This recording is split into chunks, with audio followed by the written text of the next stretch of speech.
Disclaimer, यह कहानी केवल उन दर्शकों या पाठकों अर्थात 18 वर्ष या उससे अधिक आयु के लिए बनाई गई है। इसमें रोमांटिक, अंतरंग और परिपक्व विषय-वस्तु शामिल हो सकती है, जो सभी के लिए उपयुक्त नहीं है। यदि आपकी आयु 18 वर्ष से कम है, तो कृपया इस सामग्री से दूर रहें। यह रचना पूरी तरह काल्पनिक है और केवल मनोरंजन के उद्देश्य से प्रस्तुत की गई है। अध्याय 91। अगर मिस्टर लिन की शादी न हुई होती, तो शायद वे मेरे पोते दामाद बन जाते। लिन हुआन अपनी कार चलाकर फोंग जिंगलोंग और उनकी पोती को aviation hotel number 6, south 4th street, चांगले कम्युनिटी, शिहान पोर्ट ले आए। कार पार्क करने के बाद फैंग जिंगलोंग और फैंग यूटिंग होटल में दाखिल हुए और 2 कमरे बुक किए। इसके तुरंत बाद लिन जुबान उन्हें कियाओ गुआई वेई रेस्टोरेंट ले गया। इस रेस्तरां की ऑनलाइन रेटिंग 4.5 अंक है और इसका स्वाद काफी अच्छा है। रेस्तरां में फोंग जिंगलोंग ने कृतज्ञता से लिन जुबान को देखा और कहा, मिस्टर लिन, इस बार आपका बहुत बहुत धन्यवाद। अगर आपका बेहतर संगीत न होता, तो शायद मेरी पत्नी जाग ही ना पाती। मिस्टर फैंग, आप बहुत विनम्र हैं। मुझे भी आपकी मदद करने में बहुत खुशी हो रही है। लिन हुआन ने हाथ हिलाया और मुस्कुराया। ओह, शुरू में मैंने तुम्हारी प्रतिभा देखी थी और तुम्हें अपना शिष्य और प्रशिक्षु बनाना चाहता था, लेकिन मुझे उम्मीद नहीं थी कि तुम्हारी प्रतिभा इतनी शक्तिशाली होगी। तुम्हें प्रशिक्षु बनाने का विचार मेरे दिल में सचमुच हास्यास्पद है। टिंग टिंग। यह बात कहते हुए फैंग जिंगलोंग ने अपनी पोती को बुलाया। फैंग यूटिंग ने सिर हिलाया, लपेटे हुए गुकिन को मेज पर रखा और फिर जिप खोल दी। अंदर एक गुकिन था। यह गुकिन आमतौर पर लगभग 3 फुट 6 इंच 5 इंच का होता है, जो वर्ष के 365 दिनों का प्रतीक है। सतह गोल है और नीचे का भाग सपाट है, जो स्वर्ग और पृथ्वी का प्रतीक है। किन का शरीर फीनिक्स या मानव शरीर के शरीर से मेल खाता है और इसमें सिर, गर्दन, कंधे, कमर, पूंछ और पैर होते हैं। किन सिर के ऊपरी हिस्से को माथा कहा जाता है और माथे के निचले सिरे पर तारों को सहारा देने के लिए दृढ़ लकड़ी की एक पट्टी जड़ी होती है, जिसे युएशान कहा जाता है, जिसे लिंग यू भी कहा जाता है, जो किन का सबसे ऊंचा हिस्सा होता है। दृढ़ लकड़ी की एक पट्टी किन सतह के दाईं ओर सिर से 8-10 सेमी की दूरी पर क्षैतिज रूप से जड़ी होती है। युएशान के माथे के पास चेंगलू नामक दृढ़ लकड़ी की एक पट्टी जड़ी हुई है, जिस पर तारों में धागा पिरोने के लिए 7 तार की आंखें हैं और उसके नीचे तारों को सुर देने के लिए 7 किंजहेन हैं। किन सिर के पार्श्व सिरे पर फीनिक्स आंखें और हुजैन भी हैं। किन के सिर पर 2 गहरे खांचे होते हैं, एक का नाम जीभ छिद्र और दूसरे का नाम ध्वनि कुंड है। किन सतह को बाहर से अंदर तक, मोटे से पतले तक, 7 धागों से बांधा जाता है। प्राचीन काल में किन धागे रेशम के होते थे, लेकिन अब ज्यादातर स्टील के धागे इस्तेमाल होते हैं। यदि जंगली हंस के पैर पर डोरी लपेटने के दौरान घुमावों की संख्या पर्याप्त नहीं है, तो डोरी की स्थिरता बढ़ाने के लिए अन्य मजबूत रेखाओं का उपयोग करना आवश्यक है। गुकिन की सीमा 4 सप्तक और 2 स्वरों की होती है। इसमें 7 खुले तार, 91 स्वर और 147 रुके हुए स्वर होते हैं। गुकिन की ध्वनि बहुत अनोखी होती है। आमतौर पर जो लोग किन संगीत सुनते हैं, वे गुकिन की शांत और दूरगामी प्रकृति को महसूस कर सकते हैं। शांत को किन ध्वनि की सबसे बड़ी विशेषता कहा जा सकता है और किन ध्वनि को प्राचीन काल की ध्वनि और स्वर्ग और पृथ्वी की ध्वनि के रूप में भी जाना जाता है। यहाँ शांत के भी 2 अर्थ हैं। एक यह कि किन बजाने के लिए शांत वातावरण की आवश्यकता होती है, और दूसरा यह कि किन बजाने के लिए मन की शांत अवस्था की आवश्यकता होती है। गुकिन की 3 ध्वनियाँ, खुले तार, हार्मोनिक्स और रुके हुए स्वर, सभी बहुत शांत हैं। खुली डोरी गहरी और विशाल है, जिससे लोगों को प्राचीन काल की याद आती है। इसके स्वर स्वर्गीय संगीत की तरह हैं, जिनमें स्पष्टता और अमरता की भावना है। रुके हुए स्वर बहुत समृद्ध हैं, जिनमें लयबद्ध लय और उंगलियों के नीचे सूक्ष्म और लंबी बारीकियां हैं। कभी कभी मानव भाषण की तरह संवाद हो सकते हैं, कभी कभी मानवीय भावनाओं की तरह अलौकिक और परिवर्तनशील। हार्मोनिक स्वर्ग के सदृश हैं, रुके हुए स्वर लोगों के सदृश हैं, तथा खुले तार पृथ्वी के समान हैं, जिन्हें स्वर्ग, पृथ्वी और मनुष्य की 3 ध्वनियां कहा जाता है। इसलिए गुकिन में 3 ध्वनियां हैं, जो मानवीय भावनाओं और विचारों का वर्णन कर सकती हैं, और स्वर्ग, पृथ्वी और ब्रह्मांड के सिद्धांतों को भी व्यक्त कर सकती हैं। इस गुकिन की उपस्थिति बहुत सुंदर है, और सामग्री से देखते हुए यह बहुत कीमती भी है। मिस्टर फैंग, यह कौन है? श्रीलिन, प्राचीन काल से ही नायकों को खजाने दिए जाते रहे हैं। आज मैं फोंग जिंगलोंग आपकी मदद के लिए धन्यवाद देने के लिए आपको यह गुकिन दूंगा। यह मिस्टर फैंग, यह गुकिन बहुत कीमती है, मैं इसे स्वीकार नहीं कर सकता। श्रीलिन, अपनी प्रतिभा से आप इस गुकिन को पूरी तरह से नियंत्रित कर सकते हैं और अपने हाथों में आप इसका पूरा प्रभाव डाल सकते हैं। इसलिए श्रीलिन, कृपया इसे अस्वीकार न करें और स्वीकार करें। यह भी मेरी प्रशंसा का प्रतीक है। बोलने के बाद फैंग जिंगलोंग ने प्रत्याशा के साथ उसकी ओर देखा, उम्मीद करते हुए कि लिन जुबान गुकिन को स्वीकार कर सकता है। हाँ, मिस्टर लिन, कृपया मना न करें और इसे स्वीकार करें। यदि आप इसे स्वीकार नहीं करते हैं तो मेरे दादाजी को बहुत पछतावा होगा। फैंग यूटिंग ने भी बगल से कहा, उम्मीद है कि लिन हुआन इसे स्वीकार कर सकते हैं। यह देखकर कि उनके दादा और पोती दोनों ने ऐसा कहा, लिन हुआन एक पल के लिए हिचकिचाया, फिर सिर हिलाया। ठीक है मिस्टर फैंग, मैं इसे स्वीकार करूंगा। यह देखकर कि लिन जुबान इसे स्वीकार करने के लिए तैयार था, फैंग जिंगलोंग का चेहरा खुशी से चमक उठा और उसने टिंगटिंग से गुकिन को लिन जुबान को सौंपने के लिए कहा। लिन हुआन ने गुकिन लिया और उसकी पतली उंगलियों ने धीरे से तारों को छेड़ा। डिंग। केवल किन तारों की मधुर ध्वनि सुनाई दे रही थी, जिससे लोगों को आराम और खुशी महसूस हो रही थी। मिस्टर फैंग, यह गुकिन सचमुच बहुत अच्छा है। हाँ मिस्टर लिन, मुझे खुशी है कि आपको यह पसंद आया। मुझे आशा है कि भविष्य में श्री लिन इस गुकिन के साथ और अधिक सुंदर और मार्मिक संगीत बजाएंगे। अगर मौका मिला तो मैं कोशिश करूंगा। कुछ ही देर में वेटर भी खाना मेज पर ले आया और उन्हें धीरे धीरे उसका आनंद लेने दिया। श्रीमान फैंग, हमारे सिचुआन व्यंजन का स्वाद लीजिए। ठीक है, बुरा नहीं, इसका स्वाद सचमुच अच्छा है। फैंग जिंगलोंग इस रेस्तरां में सिचुआन व्यंजनों से बहुत संतुष्ट थे। मुझे खुशी है कि तुम्हें यह पसंद आया। हमारे सिचुआन क्षेत्र में अभी भी बहुत सी स्वादिष्ट चीजें हैं। उदाहरण के लिए, डिंडान नूडल्स, सिचुआन शैली के ठंडे noodles, long chao shou, san dapao, fang guokui, Leshan bobo chicken, artemisia argyi steamed buns, juerba, fatty intestine noodles, huangba, hot pot meat, hot pot आदि। यदि आपके पास समय हो तो आप उन सभी को आजमा सकते हैं। हाँ मिस्टर लिन की बातें सुनकर मैं भी ये सब आजमाना चाहता हूँ। अगर मेरे पास समय हो तो मैं भी इन्हें जरूर आजमाना चाहता हूँ, लेकिन हम आज रात फिर जाने वाले हैं। ओह, इतनी जल्दी? क्या आप कुछ दिन और नहीं रुकेंगे? नहीं मिस्टर लिन, मैं इस बार आपको व्यक्तिगत रूप से धन्यवाद देने आया हूँ। वापस जाने पर अभी भी कुछ काम बाकी हैं। मेरी पत्नी कुछ ही दिनों से होश में है और हाल ही में उसका शरीर काफी अच्छी तरह से ठीक हो रहा है। हमारी योजना अगले 1-2 दिन में अस्पताल से छुट्टी मिलने की है। चूंकि ऐसी बात है तो मैं आपको नहीं रोकूंगा, लेकिन यदि श्री फोंग भविष्य में मोडू आने की योजना बनाते हैं तो मैं व्यक्तिगत रूप से आपका स्वागत करूंगा। कहना आसान है। अगर मैं उस समय मोडू गया तो मैं निश्चित रूप से आपको परेशान करूंगा। दोपहर के भोजन और थोड़ी देर के लिए फैंग जिंगलोंग के साथ बातचीत करने के बाद लिन हुआन ने भी वापस जाने की योजना बनाई। मिस्टर फैंग, तो मैं वापस जाऊंगा। अगर भविष्य में मौका मिला तो हम फिर मिलेंगे। ठीक है मिस्टर लिन, अपना ख्याल रखना। लिन हुआन ने सिर हिलाया, मुड़ा और कार में बैठ गया और यहां से चला गया। ओह, यह लिन जुबान वास्तव में बहुत उत्कृष्ट है और वह बहुत सुंदर भी है। यदि वह विवाहित न हो और उसकी पत्नी और बच्चे न हो तो अच्छा होगा कि वह मेरा पोता दामाद बन जाए। यह सुनकर फोंग यूटिंग का सुंदर चेहरा लाल हो गया और उसने अपने दादाजी को घूरते हुए छेड़खानी से कहा, दादाजी आप फिर से बकवास कर रहे हैं।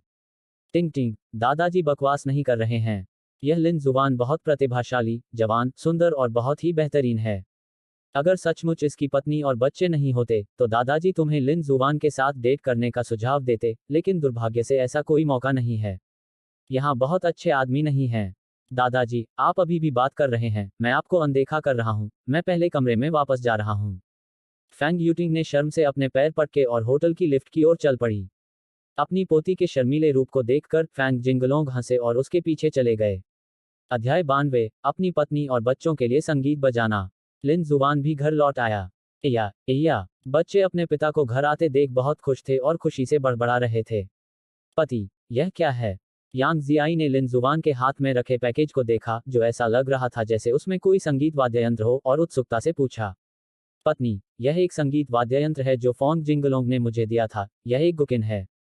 उसने तुम्हें यह दिया? जियो जुबान, फैंग जिंगलोंग ने तुम्हें गुकिन भी दिया। चलो जल्दी से इसे देखते हैं। यांग जियांगयुन ने यह सुनकर अधीरता से कहा। लिन हुआन ने सिर हिलाया और मुस्कुराया, बैग खोला, अंदर से गुकिन निकाला और उसे मेज पर रख दिया। वाह, कितना सुंदर! जैसे ही गुकिन प्रकट हुआ, यांग जियांगयुन ने गुकिन पर बने सुंदर पैटर्न को देखकर कहा, यह गुकिन सचमुच बहुत सुंदर है। ऐसा लगता है कि यह बहुत महंगा होगा। मुझे नहीं पता कि इसकी कीमत कितनी है, लेकिन मेरा अनुमान है कि इसकी कीमत कई मिलियन डॉलर होगी। लिन हुआन पिछली बार संगीत की दुकान पर गया था और संगीत की दुकान में संगीत वाद्य यंत्र फैंग जिंगलोंग के संगीत वाद्य यंत्रों की तुलना में बिल्कुल भी नहीं थे, इसलिए उसने मोटे तौर पर कीमत का अनुमान लगाया। कई मिलियन। फैंग जिंगलोंग ने वास्तव में आपको कई मिलियन मूल्य का गुकिन दिया है। जियो जुबान, आप वास्तव में अद्भुत हैं। पूरा परिवार हैरान था। उन्हें उम्मीद नहीं थी कि फैंग जिंगलोंग लिन जुबान को इतना कीमती वाद्य यंत्र देगा। यह संख्या दसियों हजार या लाखों नहीं, बल्कि लाखों है।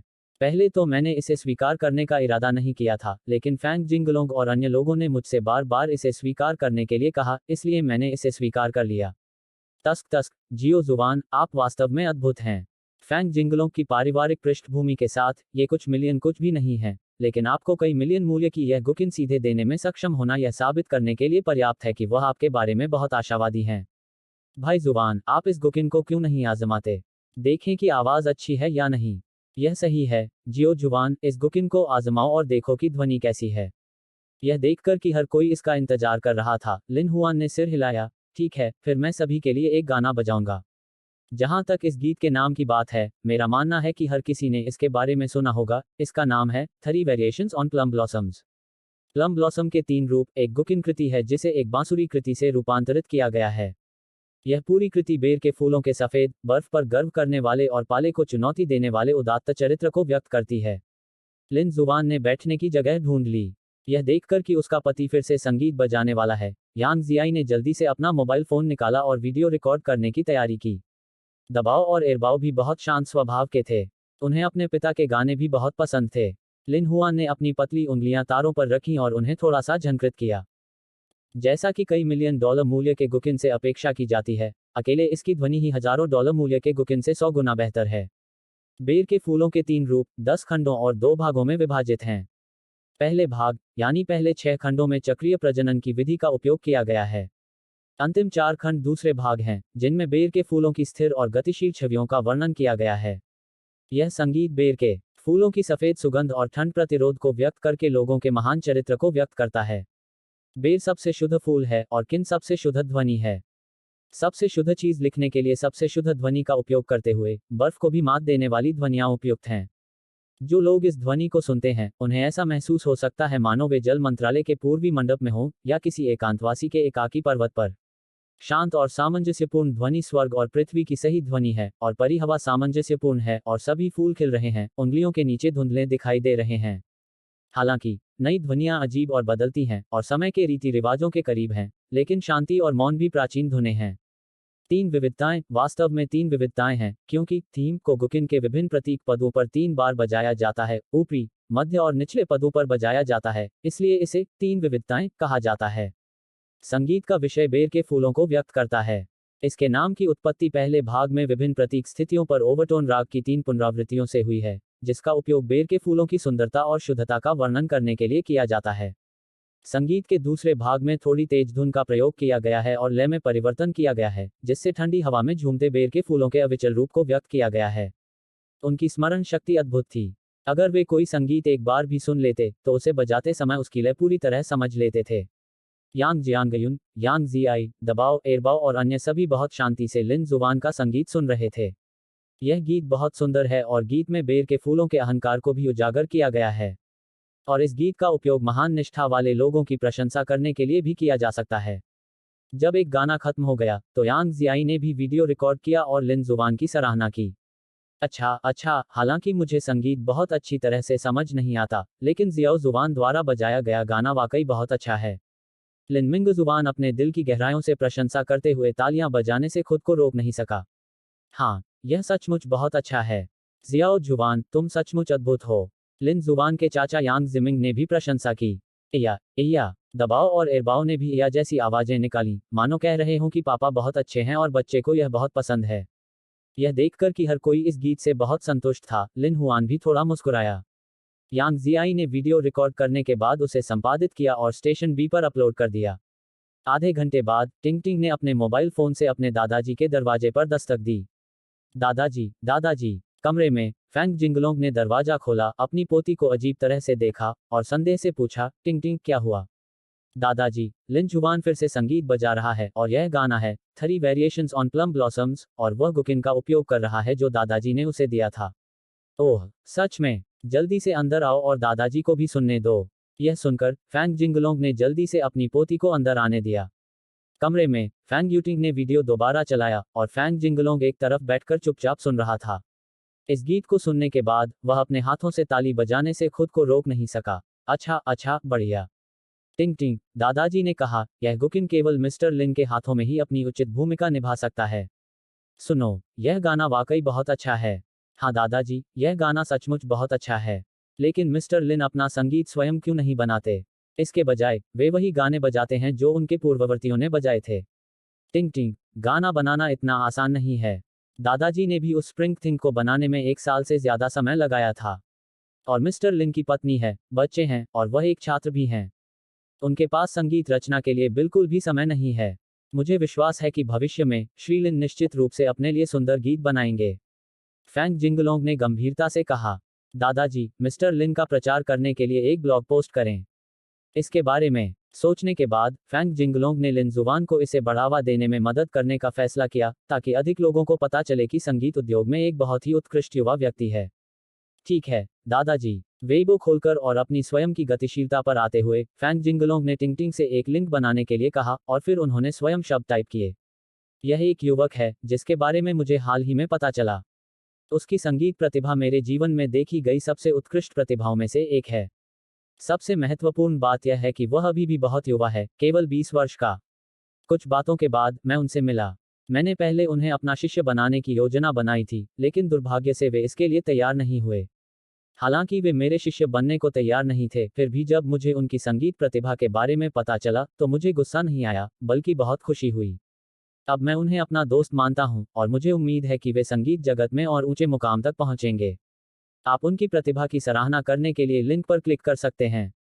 मुझे विश्वास है कि उनके गाए गाने सुनकर आप उनकी तारीफ जरूर करेंगे। अध्याय 93। क्या हमारा दामाद इतना शक्तिशाली है? जैसे ही यह खबर जारी हुई, फॉन्ग जिंगलों का अनुसरण करने वाले अधिकांश नेटिजन्स ने उनके अपडेट के तहत टिप्पणियां पोस्ट की। मिस्टर फैंग से तारीफ मिलने का मतलब है कि यह युवक बहुत शक्तिशाली है। मुझे तुरंत जाकर सुनना होगा। सब लोग, मैं चलता हूँ।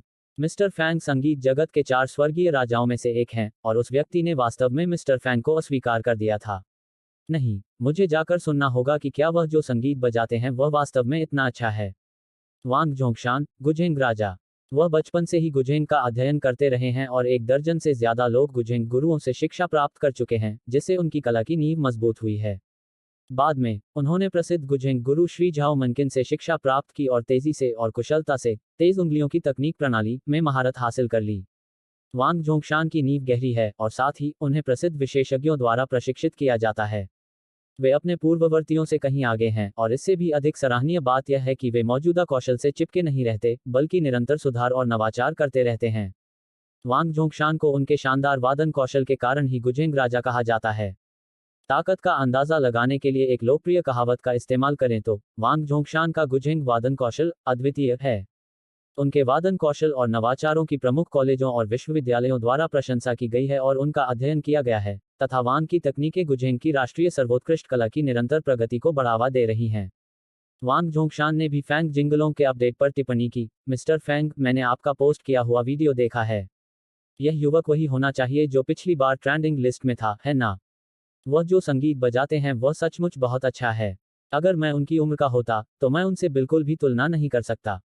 यदि वह अपने कौशल को निखारने में कुछ और वर्ष लगाता है और बेहतर संगीत प्रस्तुत कर पाता है, तो मेरा मानना है कि भविष्य में एक दिन वह संगीत जगत का स्वर्ग का राजा भी बन सकता है।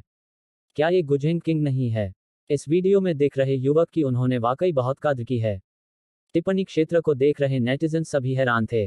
उन्हें उम्मीद नहीं थी कि गुजेंग किंग इस वीडियो में युवक के बारे में इतना आशावादी होगा। हाँ जोंगशान, इस युवक की भविष्य की उपलब्धियां असीम हैं। इस बारे में बात करते हुए मुझे आपको एक खबर बतानी है। मैं इस युवक को इसलिए इतना महत्व देता हूं क्योंकि उसकी नींव मजबूत है, और उसने मुझे संगीत के एक अंश को बेहतर बनाने में मदद की, और इस संगीत के अंश ने मेरी पत्नी को जगा दिया। फैंग जिंगलोंग ने एक धमाका किया, यानी उसका प्रेमी जाग गया। संगीत जगत के लोग, चाहे वे बड़े नेटिजन्स हों या बहुत कुछ जानने वाले नेटिजन्स, उनमें से ज्यादातर मिस्टर फैंग की पत्नी को जानते हैं। मुझे उम्मीद नहीं थी कि इस व्यक्ति द्वारा सुधारा गया संगीत वास्तव में उसके प्रेमी को जगा सकता है। हाँ मिस्टर फैंग, बधाई हो, यह सचमुच एक बहुत ही खुशी की घटना है।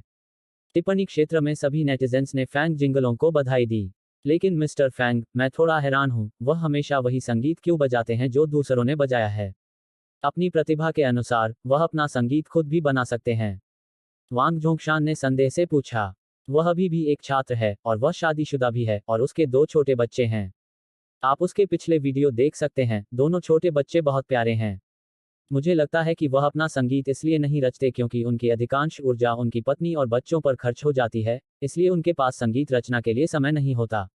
वांग जोंगशान ने नेटिजन्स के संदेह पूछे और श्री फॉन के स्पष्टीकरण के बाद सभी को समझ में आ गया।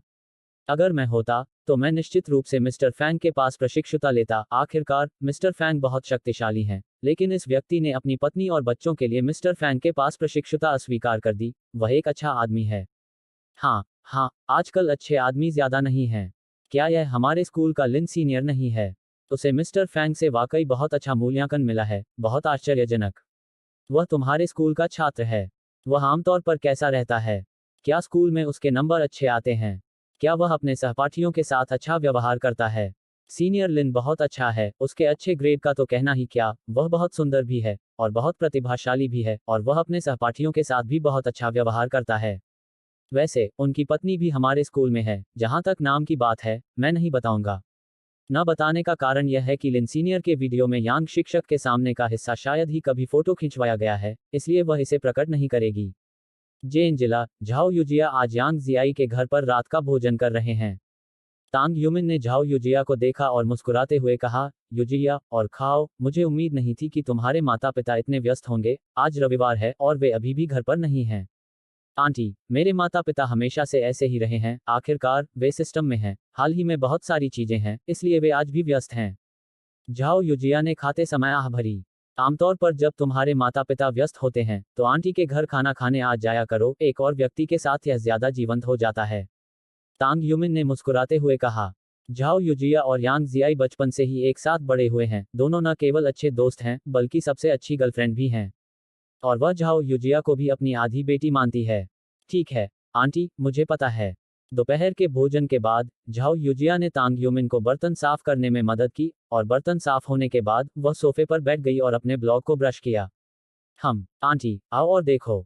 अपने ब्लॉग को ब्रश करते समय झाओ युजिया ने अचानक फैंग जिंगलोंग को अपडेट पोस्ट करते हुए देखा, और यह भी हॉट सर्च में आ गया, और अपडेट में वीडियो लिंक लिन जुवान का वीडियो था।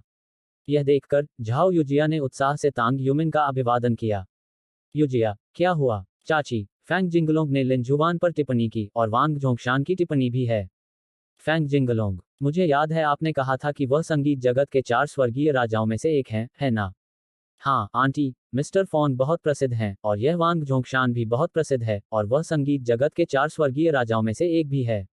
वे सभी लिन जुवान के संगीत बजाने की बहुत प्रशंसा कर रहे हैं, और उन्होंने यह भी कहा कि लिन जुवान की भविष्य की उपलब्धियां असीम हैं। कितना अद्भुत! लगता है हमारा दामाद सचमुच बहुत अच्छा है। यह सुनकर तांग युमिन बहुत खुश हुई। उसके दामाद को वास्तव में संगीत जगत के 2 स्वर्गीय राजाओं का मूल्यांकन मिला था, और यह इतना उच्च मूल्यांकन था कि वह बहुत निपुण हो गई थी। यांग वेचेंग एक तरफ बैठकर अपनी पत्नी और भतीजी की बातचीत सुन रहा था, और मन ही मन थोड़ा हैरान भी हुआ। उसे उम्मीद नहीं थी कि लिन जुबान को उनसे इतनी बड़ी उपलब्धियां मिलेंगी। तांग युमिन ने यांग वेचेंग की ओर देखा और पाया कि उसके चेहरे पर आश्चर्य की झलक थी। उसने अपने होंठों को दबाया और मुस्कुराई, और झाओ युजिया से लिन जुबान द्वारा बजाए गए संगीत को सुनने के लिए लिंक पर क्लिक करने को कहा। झाओ युजिया ने सिर हिलाया, वीडियो लिंक पर क्लिक किया, और तीनों ने कमरे में लिन हुआन द्वारा बजाए जा रहे संगीत को सुना। संगीत वास्तव में बहुत अच्छा है। भले ही वे संगीत के बारे में ज्यादा नहीं जानते हों, वे इस संगीत को पूरी तरह से सुन सकते हैं, क्योंकि यह संगीत बहुत सुंदर, बहुत कोमल और बहुत आरामदायक है। रुको आंटी, इस गुझेंग को देखो। झाओ युजिया को एक छोटा सा विवरण भी मिला, यानी लिन जुबान के हाथ में गुझेंग। उसे याद आया कि उसने इसे पहले इंटरनेट पर देखा था।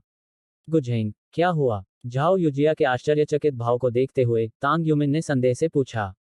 अध्याय 94, अपने सास ससुर से मिलने के लिए प्रस्थान। आंटी, 1 मिनट रुको, मुझे अपना फोन इस्तेमाल करने दो।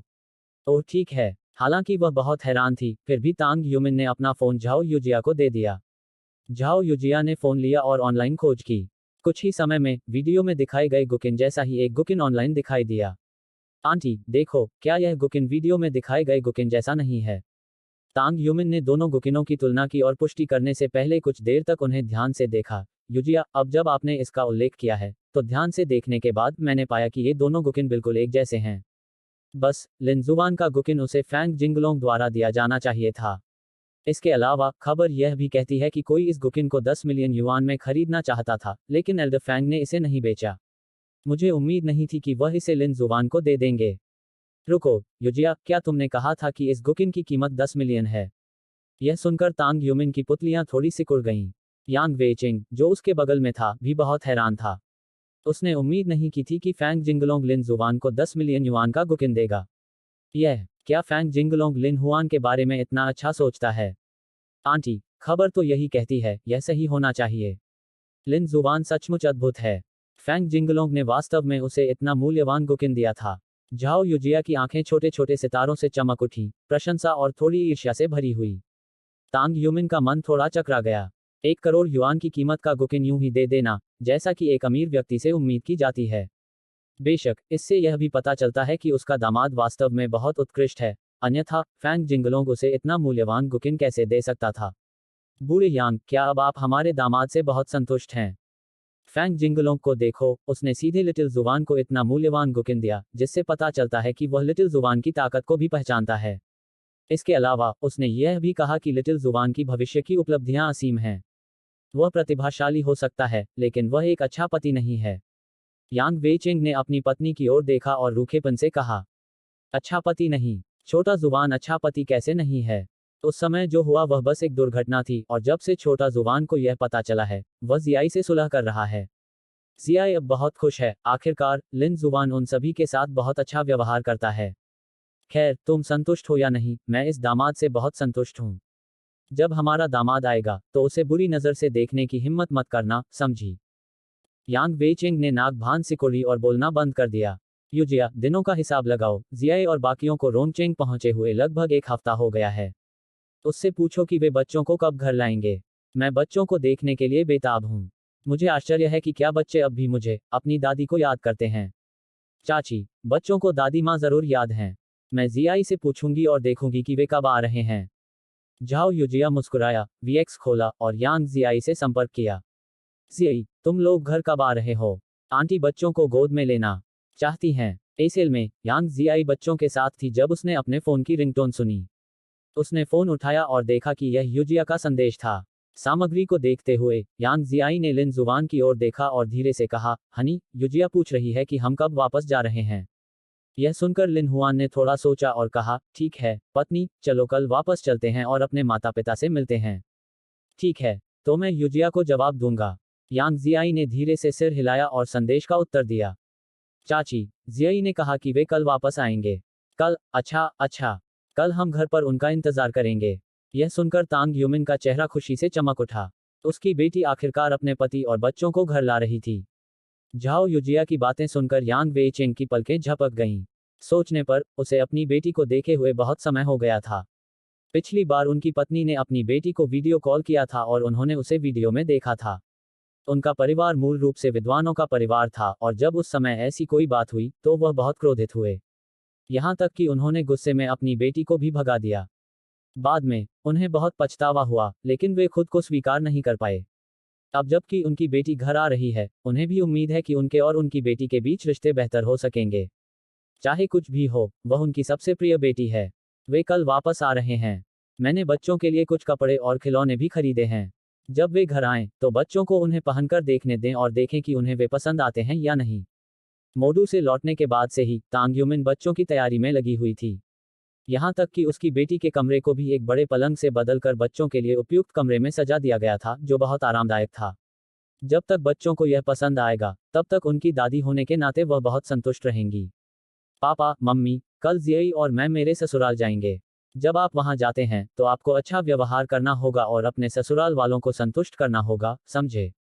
यांग जिहुई ने गंभीरता से कहा। माँ, चिंता मत करो, मैं निश्चित रूप से अच्छा व्यवहार करूंगा। ठीक है, पहले आप लोग जाए, और हम कुछ दिनों में आपके ससुराल वालों से मिलने जाएंगे और आपकी शादी के बारे में बात करेंगे और इसे जल्द से जल्द निपटाने की कोशिश करेंगे।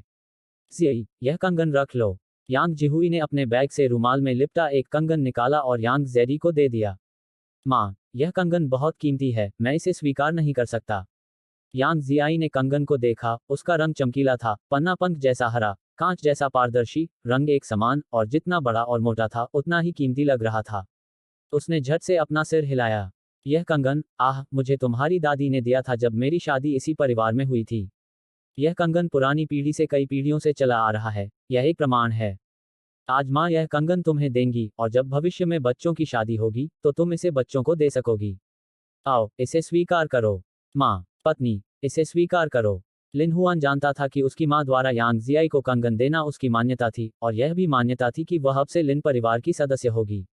यांग जियाई ने अपनी माँ की ओर देखा, फिर लिन जुबान की ओर, और सिर हिलाया। ठीक है, माँ, मैं इसे स्वीकार करूंगी, मैं निश्चित रूप से इसकी अच्छी देखभाल करूंगी। जियाई को कंगन स्वीकार करते देख यांग जिहुई थोड़ा मुस्कुराया। अच्छा, अब से तुम हमारे परिवार के सदस्य हो। अगले दिन लिन शुबान और यांग जियाई ने अपना सामान पैक किया और जाने की तैयारी की। घर के सभी रिश्तेदार कल दोपहर ही चले गए थे। जियाओ जुबान, सड़क पर सावधान रहें, धीरे धीरे गाड़ी चलाएं। माँ, मुझे पता है। बच्चों, हम दादा दादी के घर जा रहे हैं। कुछ दिनों में दादा दादी भी आ जाएंगे। अगर तुम्हें दादा दादी की याद आती है तो अपने मम्मी पापा से हमें वीडियो कॉल करवा लेना। हालांकि वे भी कुछ दिनों में वहां जाने वाले थे, लेकिन दो प्यारे छोटे बच्चों को देखकर यांग जिहुई और लिन जिहे अभी भी उनसे अलग होने के लिए थोड़ा अनिच्छुक थे। इया दबाव और एरबाव घुमक्कड़ में बैठे थे, बड़बड़ा रहे थे और अपनी दादी को जवाब दे रहे थे, मानो कह रहे हों, दादी, हम जानते हैं। पापा, मम्मी, दादाजी, दादी, फिर हम पहले निकलेंगे। यांग जियाई ने उन्हें अलविदा कहा। ठीक है, सड़क पर सावधान रहना। अध्याय 95। क्या तुम अब भी मुझे आंटी कहते हो?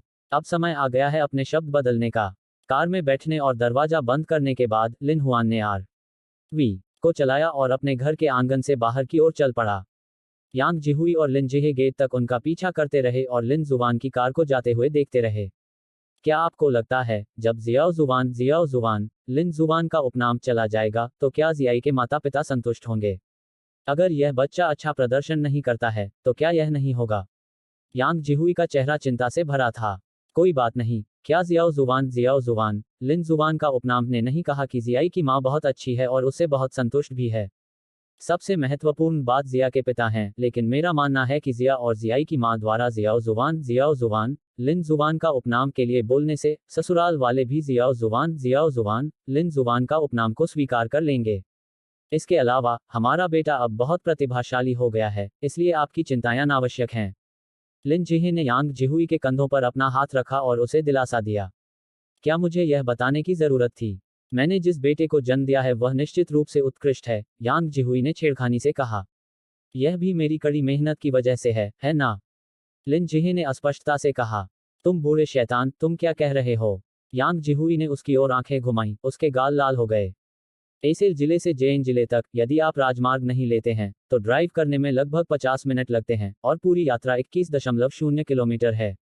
जैसे जैसे वह घर के करीब पहुंचती गई, यांग जियाई का दिल धीरे धीरे घबराने लगा। इया दबाव, सबसे बड़ा बच्चा एरबाओ, दूसरा बच्चा ने संभवतः अपनी माँ के शरीर में तनाव महसूस किया होगा और अपने छोटे हाथों को बिस्तर पर फैलाकर अपनी माँ के पैरों को थपथपाया होगा। बेबी, क्या हुआ? दबाव, सबसे बड़ा बच्चा और एरबाओ, दूसरा बच्चा की गतिविधियों को महसूस करते हुए यांग जियाई ने धीरे से मुस्कुराते हुए उन्हें प्यार से देखा।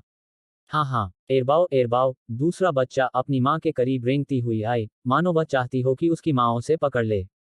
एरबाओ की हरकत को महसूस करते हुए यांग जियाई ने एरबाओ को अपनी बाहों में ले लिया।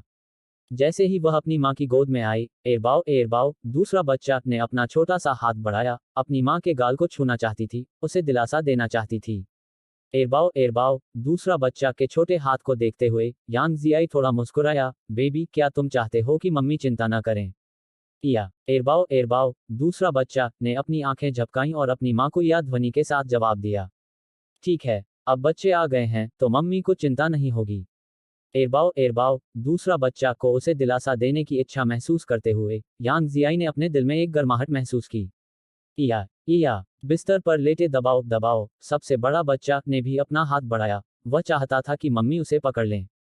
यांग जियाई ने एरबाओ, दूसरा बच्चा को बिस्तर पर लिटा दिया और दाबाओ, सबसे बड़ा बच्चा को गोद में उठा लिया। दाबाओ, सबसे बड़ा बच्चा ने भी अपनी बहन की नकल करते हुए मम्मी को दिलासा दिया। हालांकि ये दोनों छोटे बच्चे अभी बोल नहीं सकते, लेकिन उनके उसे सांत्वना देने के रूप ने यांग जियाई के दिल को गर्म कर दिया। बच्चों, हम बाद में दादा दादी के घर चलेंगे, तुम बहुत प्यारे हो, दादाजी तुम्हें जरूर बहुत पसंद करेंगे। 50 मिनट तक गाड़ी चलाने के बाद वे अंततः जेन जिले में पहुंचे। पत्नी, हम यहाँ जेन जिले में हैं। लिन हुआन ड्राइवर की सीट पर बैठ गया और कार में बैठे लोगों का अभिवादन किया। यांग जियाई एरबाओ, दूसरा बच्चा को गोद में लेकर चली गई, कार के बाहर लगे साइन को देखा और मुस्कुराई। पति, बाएं मुड़ें। ठीक है, लिन हुआन ने सिर हिलाया और अपनी पत्नी के निर्देशों का पालन करते हुए बाईं ओर मुड़ गया। यांग जियाई के निर्देशों का पालन करते हुए कार जल्द ही एक छोटी सी सफेद इमारत के बाहर पहुंच गई। पति, यह मेरा घर है। इस परिचित घर को देखकर यांग जियाई ने खुशी से कहा। लिन हुआन ने सिर हिलाया, कार को सड़क के किनारे पार्क किया और यांग जियाई की ओर देखा। पत्नी, पहले आंटी और उनके पास एक संदेश भेजो, यह देखने के लिए कि क्या आंटी और वे घर पर हैं। ठीक है। लिन हुआन ने बच्चे को अपने पास ले लिया और यांग जियाई ने अपना मोबाइल फोन निकाला और अपनी मां को एक संदेश भेजा। कमरे में तांग यूमिन अपने मोबाइल फोन को देखती रही, क्योंकि उसे नहीं पता था कि उसकी बेटी कब आएगी, इसलिए वह इंतजार कर रही थी। जब भी एक्स मैसेज की रिंगटोन बजी तो तांग यूमिन ने जल्दी से अपना मोबाइल फोन उठाया और देखा। यह उसकी बेटी ने भेजा था, जिसमें लिखा था कि वे पहुंच गए हैं। तुरंत उसका चेहरा खुशी से चमक उठा और उसने जल्दी से यांग वेइचिंग को पुकारा। बूढ़े यांग, जल्दी करो, हमारी बेटी और वे आ गए हैं, चलो जल्दी से बाहर चलें। आंटी, जियाई और वो लोग यहाँ हैं।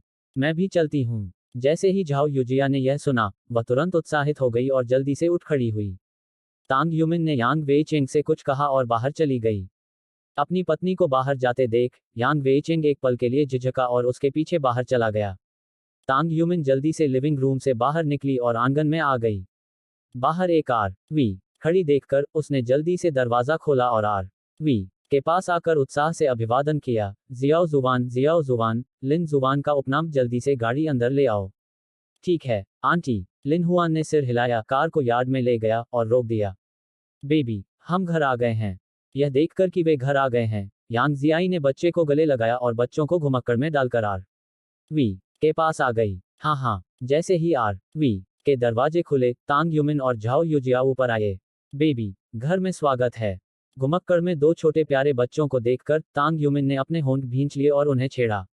इया, दबाओ, सबसे बड़ा बच्चा और एरबाओ, दूसरा बच्चा ने भी अपनी दादी को देखकर उनका अभिवादन किया। अच्छे बच्चों, लगता है तुम्हें अभी भी अपनी दादी याद है, आओ दादी के साथ घर चलो। जियाई, घर में आपका स्वागत है। झाओ युजिया ने यांग जियाई को देखा और खुशी से मुस्कुराया। हाँ, युजिया, हम वापस आ गए हैं। यांग जियाई और तांग यूमिन ने घुमक्कड़ को उठाया और आर.वी. से नीचे चले गए और धीरे से घुमक्कड़ को जमीन पर रख दिया। यांग वेइचिंग के दिल में एक गर्माहट महसूस हुई जब उसने देखा कि उसकी बेटी वापस आ गई है और दो प्यारे छोटे बच्चों को वापस ले आई है। अतीत में चाहे जो भी हुआ हो, अब जब उसकी बेटी आखिरकार वापस आ गई है, तो वह भी दिल से बहुत खुश है, लेकिन उसने यह सब अपने चेहरे पर नहीं दिखाया। अपने पिता को कुछ ही दूरी पर खड़े देखकर यांग जियाई रुक गया और पिताजी की ओर देखने लगा। उसने कमजोरी से पुकारा, पिताजी। यांग वेइचिंग ने थोड़ा सिर हिलाया और कहा, आर.वी. के अंदर लिन जुवान ने कार से सामान भी नीचे उतारा। युजिया, कृपया घुमक्कड़ को धकेलने में मदद करें। ठीक है, आंटी। जियाओ जुवान, लिन जुवान का उपनाम, मुझे यह करने दो। आंटी, कोई बात नहीं, यह भारी नहीं है, मैं कर सकती हूँ। लिन जुवान हल्के से मुस्कुराए। तुम तो घर आ ही गई हो, फिर भी मुझे आंटी क्यों कह रही हो? तांग यूमिन ने लिन जुवान की तरफ मुस्कुराते हुए देखा।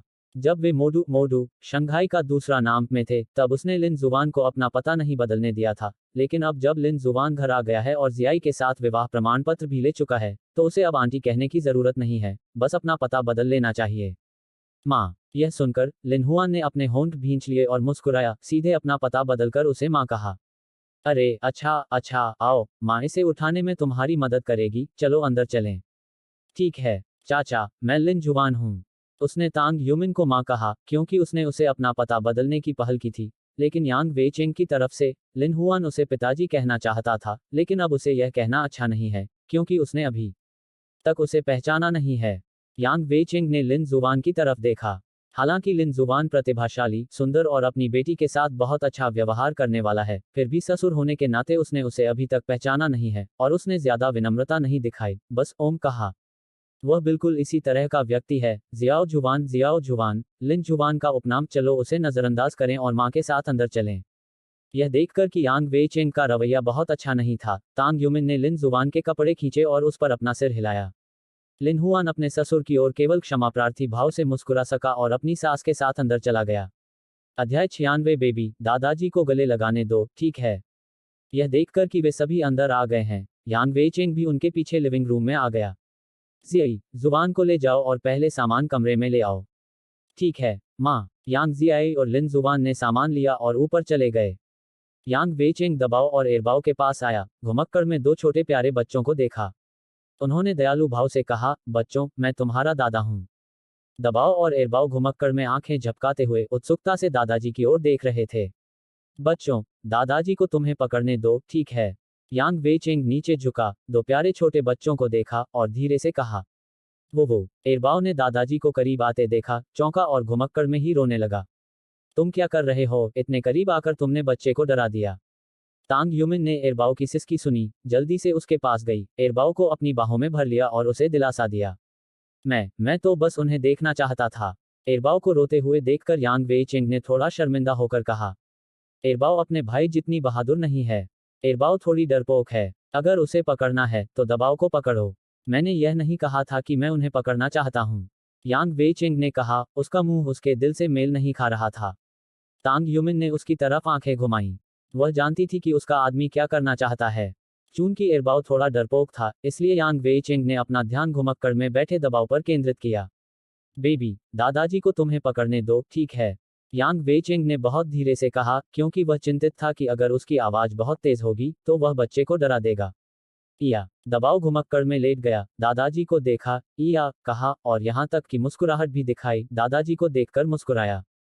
छोटी प्यारी के चेहरे पर मुस्कान देखकर यांग वेइचिंग भी मुस्कुराए।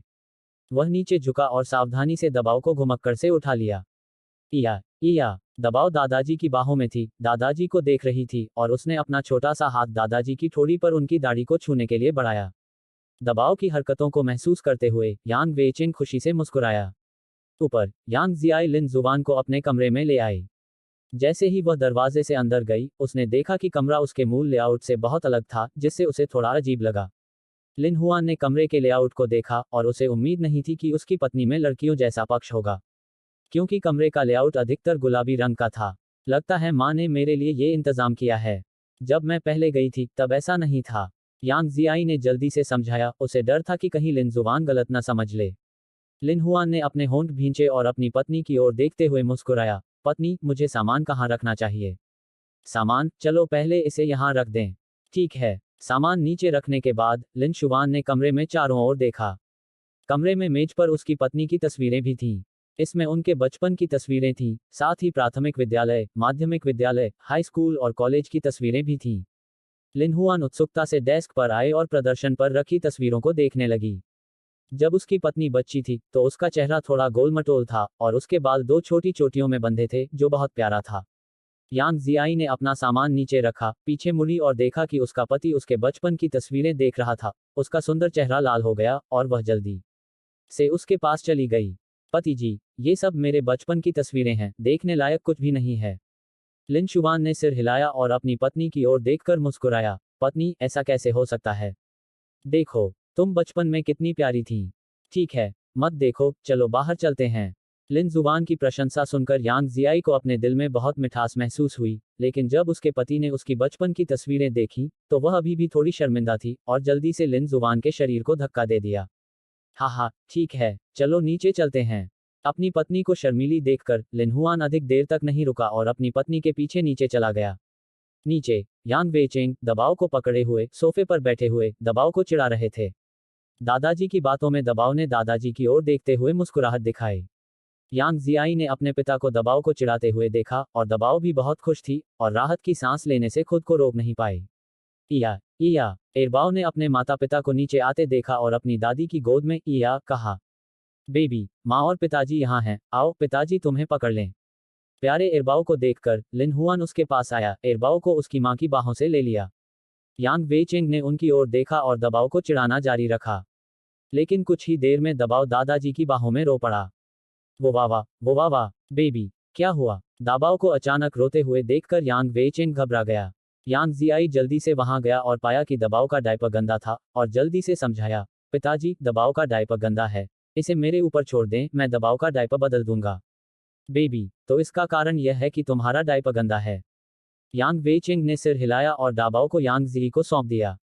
यांग जियाई ने दबाव को ले लिया और लिन जुबान दबाव के लिए एक साफ डायपर लाने चला गया ताकि उसकी पत्नी उसे बदल सके। यांग जियाई ने दबाव को सोफे पर लिटा दिया, उसे लेटने दिया, साफ डायपर लिया और दबाव को बदल दिया। दबाव का डायपर बदलते हुए उसने दबाव को दिलासा दिया।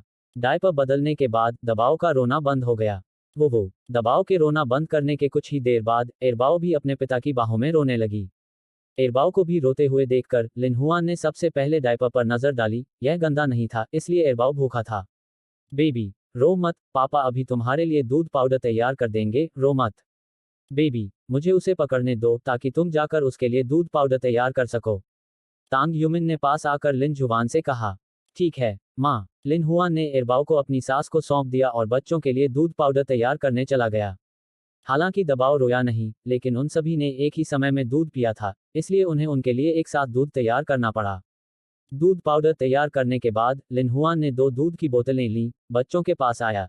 एक दूध की बोतल अपनी पत्नी को दी, एक दूध की बोतल अपने हाथ में ली, एरबाओ को उसकी सास की बाहों से लिया, सोफे पर बैठ गया और एरबाओ को दूध पिलाया। एरबाओ ने उसका मुंह खोला और दूध की बोतल से दूध चूस लिया, जिससे उसका रोना बंद हो गया। ये दोनों बच्चे जब दूध पीते हैं तो रोना बंद कर देते हैं। ज़ियाओक्सुआन, तुम्हारे माता पिता ने क्या कहा? लिन जुबान को एरबाओ को और जियाई को डाबाओ को खिलाते हुए देखकर तांग युमिन ने बैठने के लिए जगह ढूंढी और लिन जुबान से पूछा। माँ, मेरे माता पिता ने कहा चलो पहले हम आएं, और वे कुछ दिनों में आएंगे और फिर जियाई और मेरे बीच विवाह पर चर्चा करेंगे। यह अच्छी बात है, माता पिता के आने के बाद हम मिलकर तुम्हारी शादी के बारे में बात करेंगे। चलो इस शादी की निश्चित तारीख तय करते हैं। हालांकि आप अभी भी एक छात्र हैं और आप केवल 1 वर्ष में स्नातक हो जाएंगे, फिर भी आपकी क्या योजना है? क्या आप बच्चों को वापस रोंगचेंग ले जा रहे हैं या आप मोडू में ही रहना जारी रखेंगे? यदि आप रोंगचेंग वापस चले जाएं, तो हम बच्चों की देखभाल में भी आपकी मदद कर सकते हैं। माँ, दरअसल मैं अगले सेमेस्टर में स्कूल जाने और घर पर बच्चों की देखभाल करने की योजना बना रही हूँ। हालांकि घर पर उनकी देखभाल के लिए एक नानी है, फिर भी मैं थोड़ी चिंतित हूँ, इसलिए बेहतर है कि मैं खुद ही उनकी देखभाल करूँ। इसके अलावा स्नातक होने के बाद क्या रोंगचेंग वापस जाना है या मोडू में रहना जारी रखना है, मुझे इस मामले पर जियाई के साथ सावधानीपूर्वक चर्चा करनी होगी ताकि पता चल सके कि जियाई क्या सोचता है। अगर जियाई मोडू में रहना पसंद करती है, तो हम मोडू में रहना जारी रखेंगे। अध्याय 97, क्या आपकी अपनी कंपनी है या 2 समूह कंपनियां हैं? अध्याय 97, क्या आपके पास अपनी स्वयं की कंपनी है या 2 समूह कंपनियां हैं? वह लगातार अपनी पत्नी के बारे में सोच रहा था। अगर उसकी पत्नी भविष्य में शंघाई में रहना चाहेगी, तो वह भी शंघाई में ही रहेगा। यदि भविष्य में उसकी पत्नी रोंग शहर लौटना चाहेगी, तो वह स्वाभाविक रूप से उसके पीछे पीछे जाएगा। चाहे वे कहीं भी हों, वह अपनी पत्नी के साथ ही रहेंगे। लिन हुआन को जियाई के लिए चीजों पर विचार करते हुए देखकर तांग युमिन ने मुस्कुराते हुए सिर हिलाया। रुको, क्या तुमने कैंपस के बाहर रहने की बात कही? तुमने मुझे इसके बारे में क्यों नहीं बताया? यांग जियाई ने लिन जुबान को घूरा। उसे इस बारे में कुछ भी पता नहीं था। पत्नी, मैं परीक्षा खत्म होने के बाद से ही इस बारे में सोच रहा था। मैंने पहले शंघाई लौटने के बाद तुम्हें बताने की योजना बनाई थी, लेकिन आज माँ ने इसके बारे में पूछा तो मैंने बात कर ही ली। तुम्हें मेरे ग्रेड भी पता हैं। अगर मैं स्कूल में नहीं भी रहूं, तो भी मैं खुद पढ़ाई कर सकता हूं। नहीं, यह तुम्हारा विश्वविद्यालय का आखिरी साल है। तुम परिसर के बाहर कैसे रह सकते हो? मैं इससे सहमत नहीं हूं। यांग जियाई ने सिर हिलाया। हालांकि वह जानती थी कि उसके पति के ग्रेड अच्छे हैं, लेकिन यह बात अटल थी। वह सहमत नहीं थी। पत्नी, मेरे ग्रेड को देखते हुए आपको बिल्कुल भी चिंता करने की जरूरत नहीं है। इसके अलावा विश्वविद्यालय की पढ़ाई पूरी करने के बाद मैं मास्टर डिग्री के लिए पढ़ाई जारी नहीं रख पाऊंगा, है ना? तो मैं निश्चित रूप से कंपनी का कार्यभार संभाल लूंगा। आखिरकार मुझे कंपनी के कामकाज पर नजर रखनी है। कंपनी, किसी कंपनी का अधिग्रहण? तांग युमिन यह सुनकर थोड़ी उलझन में पड़ गई। जियाई ने यह भी बताया था कि लिन जुवान का परिवार एक रेस्टोरेंट चलाता है। तो अपनी पढ़ाई के दौरान लिन हुआन के पास पहले से ही अपनी कंपनी थी। माँ, हाँ, मेरी भी कंपनियां हैं। एक है गुवानशिंग एंटरटेनमेंट ग्रुप और दूसरी है शंघाई एनमेई ग्रुप। 2 ग्रुप कंपनियां, दोनों आपकी हैं। तांग युमिन यह सुनकर चौंक गया। समूह कंपनी, एक विशिष्ट उद्देश्य के लिए संयुक्त रूप से कार्य करने हेतु गठित एक समूह कंपनी। यह एक संयुक्त कॉर्पोरेट निकाय को संदर्भित करता है जो एक मूल कंपनी, सहायक कंपनियों, संबद्ध कंपनियों और अन्य सदस्यों से मिलकर बना होता है, जिसमें पूंजी मुख्य कड़ी होती है और समूह के संघ के अनुच्छेद सामान्य आचार संहिता के रूप में होते हैं। सामान्य समूह कंपनी से तात्पर्य एक बड़ी कंपनी से है जिसमें कई उत्पादन और संचालन संस्थान होते हैं। यह आमतौर पर बड़ी मात्रा में परिसंपत्तियों का प्रबंधन करता है, कई उत्पादन और परिचालन इकाइयों की देखरेख करता है, तथा कई अन्य कंपनियों में भी इसकी अपनी हिस्सेदारी है। कंपनी कानून में समूह का कोई उल्लेख नहीं है, केवल सीमित देयता कंपनियों और संयुक्त स्टॉक सीमित कंपनियों का उल्लेख है। हालांकि वास्तव में यह अक्सर एक निश्चित समूह कंपनी का शीर्षक होता है। वास्तव में यह बस एक कंपनी या उद्यम गठबंधन होता है जो कई कंपनियों द्वारा बनाया जाता है जो व्यवसाय, संचालन, उत्पादन आदि के संदर्भ में एक दूसरे से घनिष्ठ रूप से जुड़ी होती हैं। इसके अलावा कुछ कंपनियां विविध व्यावसायिक रणनीतियां अपनाती हैं और कई क्षेत्रों में संगत सहायक कंपनियां स्थापित करती हैं। इस प्रकार इस रक्त संबंध के कारण मूल और सहायक कंपनियों के बीच एक कॉर्पोरेट समूह भी बनता है। समूह कंपनी स्थापित करने की शर्तें हैं। उद्यम समूह की मूल कंपनी कोर उद्यम की पंजीकृत पूंजी 50 मिलियन युआन से अधिक है और कम से कम 5 सहायक कंपनियां हैं। मूल कंपनी कोर उद्यम और उसकी सहायक कंपनियों की कुल पंजीकृत पूंजी 100 मिलियन युआन से अधिक है। उद्यम समूह की मूल कंपनी मुख्य उद्यम को सीमित देयता कंपनी या संयुक्त स्टॉक लिमिटेड कंपनी के रूप में पंजीकृत होना चाहिए। राज्य के स्वामित्व वाले उद्यम कोर उद्यमों के रूप में उद्यम समूह बना सकते हैं, लेकिन पंजीकृत पूंजी 100 मिलियन युआन से अधिक होनी चाहिए। समूह की सभी सदस्य इकाइयों को कानूनी व्यक्तित्व प्राप्त है। उदाहरण के तौर पर तांग ह्यूमिन की मौजूदा कंपनी को ही लीजिए। हालांकि इस कंपनी में भी एक 2000 कर्मचारी हैं और यह सालाना अच्छी खासी कमाई करती है, लेकिन यह सिर्फ एक सूचीबद्ध कंपनी है और इसे ग्रुप कंपनी बिल्कुल नहीं कहा जा सकता। उसने यह उम्मीद नहीं की थी कि लिन हुआन सिर्फ एक छात्र था, लेकिन वह वास्तव में 2 समूह कंपनियों का मालिक था। यांग वेइचेंग भी लिन जुवान की बहुत कद्र करते थे। उनका यह दामाद वाकई हर लिहाज से बहुत काबिल था।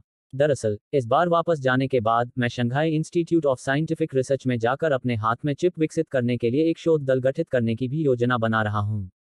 चिप, तुम्हारे हाथ में चिप है। यांग वेइचेंग ने यह सुनकर बीच में ही टोक दिया। यद्यपि वे एक शिक्षक थे, फिर भी वे हमेशा राष्ट्रीय मामलों के प्रति चिंतित रहते थे। चिप्स हमेशा से देश के लिए सिर दर्द रहे हैं। ज्यादातर चिप्स विदेशों से खरीदे जाते हैं, लेकिन उसने कभी सोचा भी नहीं था कि आज लिन जुवान से उसे पता चलेगा कि उसके हाथ में भी चिप है। अंकल, मेरे हाथ में एक चिप है, लेकिन अभी तक वह विकसित नहीं हुई है। अभी तो सिर्फ निर्माण आरेख वगैरह हैं, इसलिए वापस जाने के बाद मैं एक वैज्ञानिक टीम बनाने की योजना बना रहा हूं जो चिप विकसित करेगी। यदि चिप विकसित हो गई तो देश में भी हमारी अपनी चिप होगी। हाँ, हालांकि यदि आप स्वयं चिप पर शोध करना चाहते हैं, तो मुझे डर है कि यह थोड़ा मुश्किल होगा, क्योंकि इसके लिए बहुत सारे पैसे और प्रतिभा की आवश्यकता होगी। अंकल, इसकी चिंता मत कीजिए। चिप निर्माण आरेख पहले ही आ चुका है। जब समय आएगा तो मुझे बस वैज्ञानिक टीम को इसे मेरी विधि के अनुसार विकसित करने देना है। मुझे विश्वास है कि यह जल्द ही विकसित हो जाएगा। मेरा अनुमान है कि अगले वर्ष तक हमारी अपनी चिप विकसित हो जाएगी। यांग वेइचेंग ने सिर हिलाया, कुछ देर सोचा, और फिर कहा, तो क्या आप स्वयं इस चिप पर शोध करने के लिए एक वैज्ञानिक अनुसंधान दल स्थापित करने की योजना बना रहे हैं? क्या आप अधिकारियों के साथ सहयोग करने की योजना नहीं बना रहे हैं? अधिकारियों के साथ सहयोग करें। मैंने इस पहलू पर भी विचार किया है, लेकिन मेरा विचार है कि मैं अपनी शोध टीम को ही इस पर शोध करने दूं और अधिकारियों के साथ सहयोग न करूं। लिन हुआन ने अपना सिर हिलाया और मुस्कुराया। यांग जियाई, तांग यूमिन और झाओ युजिया, जो किनारे पर थे, दोनों की बातचीत सुनकर थोड़े असमंजस में पड़ गए। उन्हें चिप्स के बारे में बस थोड़ा बहुत ही पता था, इसलिए वे बीच में बोल नहीं सके। यदि आप इसे स्वयं विकसित करना चाहते हैं, तो यह इतना आसान नहीं होगा। यदि सुंदर देश को पता चल जाए कि आपने चिप विकसित की है, तो यदि आपकी कंपनी विदेश में व्यापार करती है, तो उसे निश्चित रूप से दबा दिया जाएगा। अंकल, इसकी चिंता करने की कोई जरूरत नहीं है। चिप विकसित होने के बाद उन्हें ही चिंता करनी चाहिए। जब तक मेरी चिप उनकी चिप से बेहतर है, तो व्यवसाय न होने की चिंता क्यों करें? लिन शुवान ने सिर हिलाया और मुस्कुराया। उसे अपनी चिप की बात सहज ही समझ आ गई। कार्बन आधारित चिप्स इतनी आसान नहीं होती, क्योंकि एक बार यह चिप जारी हो जाए तो इससे विश्व का परिदृश्य बदलने की पूरी संभावना है। चिप्स वास्तव में एक कठिन समस्या है, लेकिन यदि आप उन्हें विकसित कर सकें, तो यह वास्तव में कुछ पैटर्न बदल सकता है। भले ही आप भविष्य में अधिकारियों के साथ सहयोग करने की योजना नहीं बनाते हैं, फिर भी अधिकारी आपके साथ सहयोग करेंगे। भविष्य के बारे में बाद में बात करेंगे। जब तक चिप मेरे हाथ में है, तब तक सौदेबाजी की चिप मेरे पास है। जब तक अधिकारियों द्वारा दिए गए लाभ मुझे संतुष्ट कर सकते हैं, तब तक समय आने पर अधिकारियों के साथ सहयोग करना असंभव नहीं है। यांग वेइचेंग ने सिर हिलाया। अगर लिन जुवान इसे विकसित कर सकता है, तो वह सिर्फ चिप्स के सहारे बेफिक्र जिंदगी जी सकता है। लेकिन वह अभी भी थोड़ा चिंतित था। अगर दूसरे देशों को इसके बारे में पता चल गया, तो क्या कुछ बुरा होगा? पक्ष विपक्ष को तौलते हुए वह अब भी मानता था कि लिन हुआन को अधिकारियों के साथ सहयोग करना चाहिए, लेकिन चूंकि उसने पहले ही निर्णय ले लिया था, इसलिए भले ही वह कुछ और कहे, वह शायद अपना विचार नहीं छोड़ेगा। अध्याय 98 लिन जुवान, आप नहीं जानते कि इस गुकिन की कीमत कितनी है ना? चिप के बारे में अपने ससुर के साथ बातचीत करने के बाद लिन हुआन ने महसूस किया कि उसके ससुर का उसके प्रति रवैया स्पष्ट रूप से उस समय से अलग था जब वे पहली बार मिले थे। उसका रवैया कुछ नरम पड़ गया। क्या इस बार अपने ससुर और सास के घर आने का उद्देश्य अपने ससुर का उसके प्रति व्यवहार सुधारना नहीं था? यह एक तरह की प्रगति है। जियाओ जुबान, माँ को बताओ कि तुम क्या खाना चाहते हो और माँ तुम्हारे लिए बना देंगी। दोपहर के भोजन का समय हो गया था और तांग यूमिन दोपहर का भोजन बनाने की तैयारी कर रही थी। हालांकि वह नहीं जानती थी कि लिन जुबान को क्या खाना पसंद है, इसलिए उसने पूछा, माँ, आप जो भी बनाती हैं वही बनाओ। मैं माँ जो भी बनाएगी वही खाऊंगी। लिन हुआन अपनी माँ को बहुत अधिक परेशान नहीं करना चाहता था, इसलिए वह मुस्कुराया। ठीक है, माँ पहले खाना बनाएंगी। माँ, मैं आपकी मदद करूंगा। यांग जियाई ने बच्चे को युजिया को सौंप दिया और अपनी माँ के साथ रसोई में जाने के लिए उठ गई। लिन जुबान, क्या आपने ब्लॉग पढ़ा है?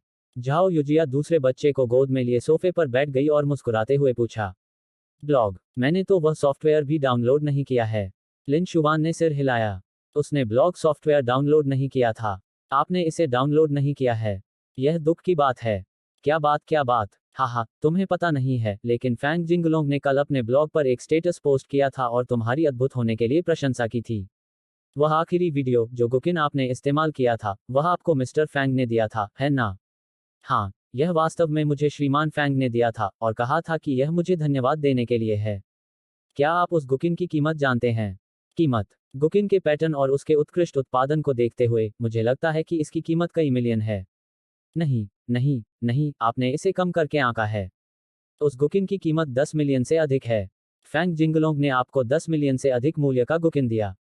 10 मिलियन से अधिक? लिन जुबान ने मुस्कुराते हुए सिर हिलाया। क्या आपको आश्चर्य नहीं हुआ? यह एक गुकिन है जिसकी कीमत 10 मिलियन से भी अधिक है।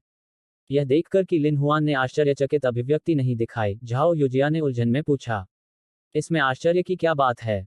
फैंग जिंगलोंग की प्रतिष्ठा को देखते हुए, अगर वह मुझे धन्यवाद देना चाहता है, तो वह मुझे कुछ लाख रुपए की कीमत की कोई चीज नहीं दे सकता। तो यह मेरी उम्मीदों के अनुरूप है। मुझे कहना होगा कि आप सचमुच अद्भुत हैं। श्री फॉन्ग द्वारा आपकी प्रशंसा की जा रही है, और गू झेंग किंग, वांग जोंगशान द्वारा भी आपकी प्रशंसा की जा रही है। उन्होंने यह भी कहा कि आपका भविष्य असीमित है। आओ भविष्य के बारे में बाद में बात करें। लेकिन वांग जोंगशान ने कहा था कि अपनी प्रतिभा के साथ आप स्वयं एक गीत क्यों नहीं बनाते? संगीत वाद्ययंत्र बजाना मेरा शौक है। मैं कभी कभार इन्हें बजाता हूँ, लेकिन यह मेरा मुख्य काम नहीं है। इसके अलावा गाने बनाने में भी काफी समय लगता है। मुझे गाने बनाने में ज्यादा ऊर्जा लगाने की जरूरत नहीं है। इस समय को मैं बच्चों के साथ बिता सकती हूँ। बेबी, तुम्हें ऐसा नहीं लगता? यह कहते हुए लिन हुआन ने दोनों छोटी प्यारी लड़कियों को कोमल निगाहों से देखा। बच्चे की आवाज, बच्चे की आवाज। सबसे बड़े बच्चे और दूसरे बच्चे ने कहा कि बच्चे की आवाज, जिससे यह संकेत मिलता है कि पिताजी सही थे। मुझे जियाई से सचमुच ईर्ष्या होती है। काश भविष्य में मुझे जो बॉयफ्रेंड मिले वो तुम्हारे आधे भी अच्छे हो। झाओ युजिया ने बड़ी ईर्ष्या से कहा। आखिरकार लिन जुबान इतनी उत्कृष्ट है, वह मानती है कि कोई भी लड़की लिन जुबान जैसे किसी व्यक्ति को पसंद करेगी। यांग वेचेंग एक तरफ बैठ गया।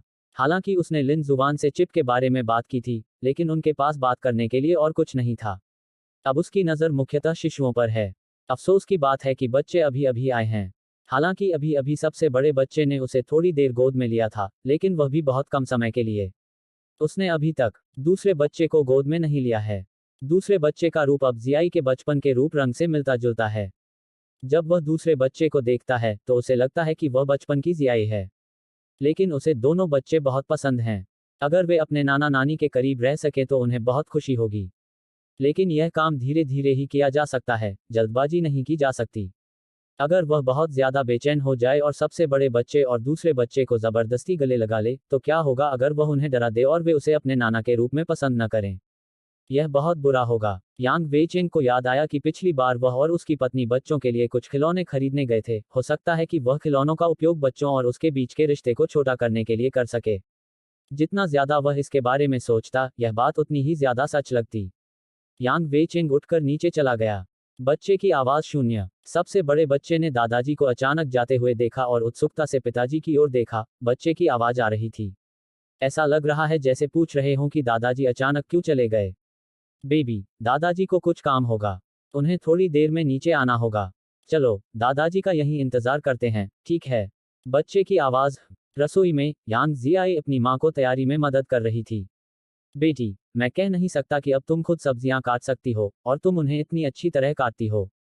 तांग यूमिन हरी सब्जियां तोड़ रही थी। अपनी बेटी को आलू काटते हुए और उन्हें बहुत अच्छे से काटते हुए देखकर वह मुस्कुराए बिना नहीं रह सकी और उसकी तारीफ की। अपनी माँ की प्रशंसा सुनकर यांग जियाई ने शर्म से मुस्कुराते हुए समझाया, माँ, मैंने यह लिन जुबान से सीखा है, और उन्होंने मुझे सिखाया भी है। ऐसा कहा जाता है कि दूसरा आधा हिस्सा होने से व्यक्ति स्वयं बदल जाता है। अब अपनी बेटी को इस तरह देखकर तांग यूमिन बहुत खुश है। लगता है कि जियाओ जुबान बहुत अच्छा है, न सिर्फ वह अच्छा खाना बनाता है, बल्कि बहुत काबिल भी है।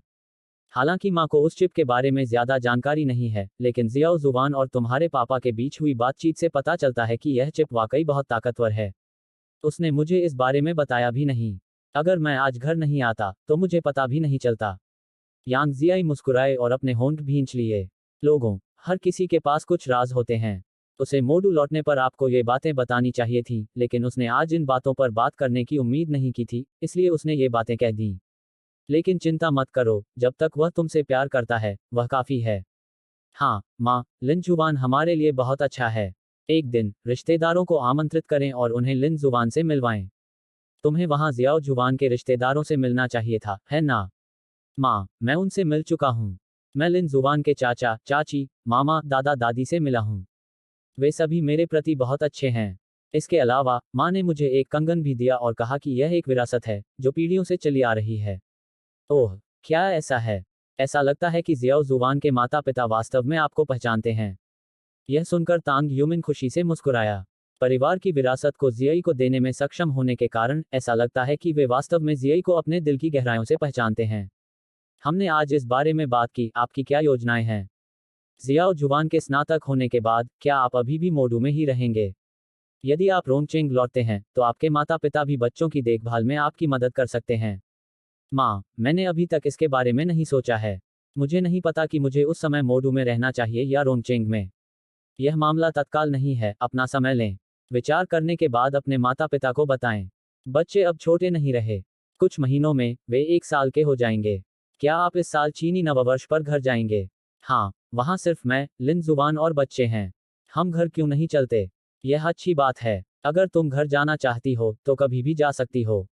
हालांकि तुम्हारे पिताजी ऊपर से ऐसा नहीं कहते, लेकिन उन्होंने मन ही मन तुम्हें माफ कर दिया है। दरअसल, उन्हें इस बात का अफसोस भी है कि उन्हें शुरू में तुम पर गुस्सा नहीं करना चाहिए था। मुझे भी उम्मीद है कि तुम अपने पिताजी पर गुस्सा नहीं करोगी। माँ, अगर मैं गुस्से में होती, तो इस बार बच्चों और लिन शुवान को वापस नहीं लाती। वह मेरे पिता हैं, चाहे कुछ भी हो, मुझे अपने पिता से कोई नफरत नहीं है। अध्याय 99 विज्ञान अकादमी के उपाध्यक्ष का आह्वान।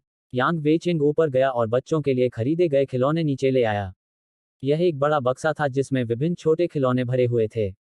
दबाव और एरबाओ ने देखा कि उनके नाना अचानक एक बड़ा बक्सा नीचे ले आए, उनकी आंखें जिज्ञासा से भर गईं। या बच्चों, ये वे खिलौने हैं जो तुम्हारे नाना नानी ने तुम्हारे लिए खरीदे थे। दादाजी इसे खोलेंगे और आपको दिखाएंगे कि आपको ये पसंद है या नहीं। ऐसा कहकर यांग वेचिंग ने बड़े बक्से को जमीन पर रख दिया, उसे खोला और उसमें से कुछ छोटे खिलौने निकाले। अंदर बिल्डिंग ब्लॉक, प्लास्टिक ट्रांसफॉर्मर, गुड़िया, बाबी गुड़िया, विभिन्न जानवरों की मूर्तियां और मुलायम आलीशान खिलौने थे। बच्चों, क्या तुम्हें ये खिलौने पसंद हैं? यांग वेचिंग ने खिलौने अपने हाथ में पकड़ रखे थे और दबाव और एरबाओ को चिढ़ा रहे थे। दबाव और एरबाओ ने अपने नाना के हाथ में खिलौनों को देखा, उनका ध्यान तुरंत उनकी ओर आकर्षित हो गया, और उनके चेहरे पर मुस्कान आ गई, जब वे बड़बड़ाने लगे। उन्होंने अपने छोटे छोटे हाथ आगे बढ़ाए और अपने नाना के हाथ से खिलौने लेना चाहा। दबाव और एरबाओ को अपने छोटे हाथ बढ़ाते देख, यांग वेचिंग ने जल्दी से उन्हें खिलौने दे दिए। यह देखकर कि बच्चों को वे बहुत पसंद आए, उसके चेहरे पर तुरंत मुस्कान आ गई। यद्यपि वे केवल छोटे छोटे गहने थे, फिर भी उनके नाना होने के नाते वे इस बात से बहुत खुश थे कि बच्चों को वे पसंद आए।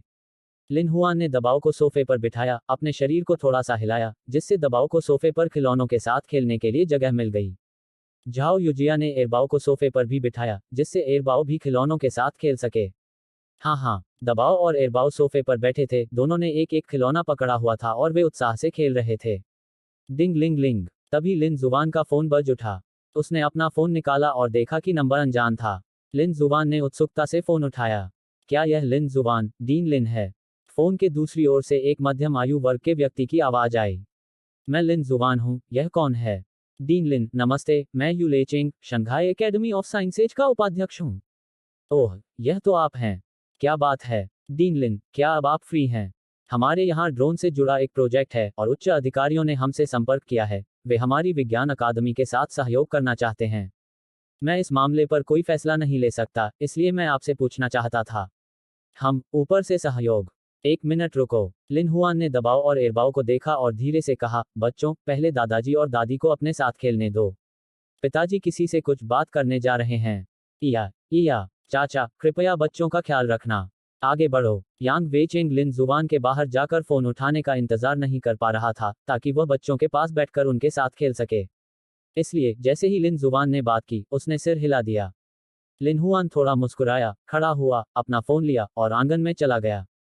उन्होंने क्या लाभ दिए? यदि लाभ बहुत कम है, तो उनके साथ सहयोग करने की कोई आवश्यकता नहीं है। डीन लिन, उच्च अधिकारियों ने कहा कि जब तक हम उनके साथ सहयोग करते रहेंगे, वे हमें सर्वोत्तम संसाधन उपलब्ध करा सकते हैं। और वे हमारी विज्ञान अकादमी को भी धन आवंटित करेंगे। यह सुनकर लिन शुवान ने थोड़ा सोचा। अगर उच्च अधिकारी विज्ञान अकादमी को धन आवंटित करने को तैयार हों, तो यह अच्छी बात होगी। क्या बात है, आज रात आप ड्रोन प्रोजेक्ट मेरे वीचैट अकाउंट पर भेज दीजिए। मेरा फ़ोन नंबर ही मेरा वीचैट नंबर है। मैं आज रात इसे देख लूंगा और कल आपको जवाब दूंगा। ठीक है, डीन लिन। वैसे, मेरे पास यहाँ कुछ और भी है। डीन लिन, कृपया बोलें। बात कुछ इस तरह है, मुझे एक शोध दल बनाने के लिए विज्ञान अकादमी में एक बहुत ही कुशल वैज्ञानिक की ज़रूरत है। मैं इस समय रोंग शहर में हूँ। आप पहले मानव संसाधन जुटाएं और जब मैं वापस आऊँगा, तो विज्ञान अकादमी जाऊँगा और आपको बताऊँगा कि आपको क्या करना है। वैज्ञानिक टीम। ठीक है, डीन लिन, मैं समझ गया। लेकिन क्या आप थोड़ा बता सकते हैं कि यह शोध टीम क्या करेगी? ताकि मैं इस क्षेत्र में परिचित लोगों को ढूंढ सकूं। यह चिप्स बनाने के बारे में है। चिप्स? डीन लिन, क्या आपका मतलब है कि आपके हाथों में चिप्स बनाने की कोई विधि है? हाँ, मेरे पास चिप्स बनाने की एक विधि है और यह चिप बाजार में मिलने वाली चिप से अलग है। फिलहाल, मैं बस इतना ही बताऊंगा।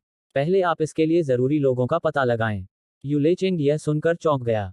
यह बाजार में मौजूद चिप से अलग है। डीन लिन के कहने का मतलब क्या यह नहीं है कि यह चिप बाजार में मौजूद चिप से भी ज़्यादा शक्तिशाली है? हालांकि, उसे अभी तक नहीं पता कि यह कितना शक्तिशाली है। यह बात डीन लिन के रोंग सिटी से लौटने और विज्ञान अकादमी में उससे व्यक्तिगत रूप से बात करने के बाद ही पता चलेगी।